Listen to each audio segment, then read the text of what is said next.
Ideja o peki brezglutenskih izdelkov je dejansko padla novembra 2015 v Italiji, kjer smo videli, da lahko naredimo okusnejše izdelke od tistih, ki so na trgu. Takrat je dejansko bila tista pika na i, da smo se odločili, da gremo v zgodbo z brezglutenskimi izdelki pekovskimi, da damo tem ljudem boljši kruh, ki sem takrat začutil, da smo ga sposobni narediti.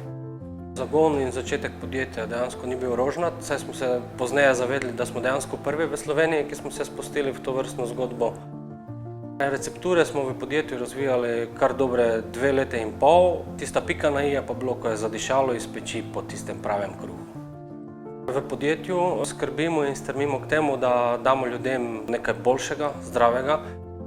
Z Vitapekom dejansko nadaljujemo družinsko tradicijo.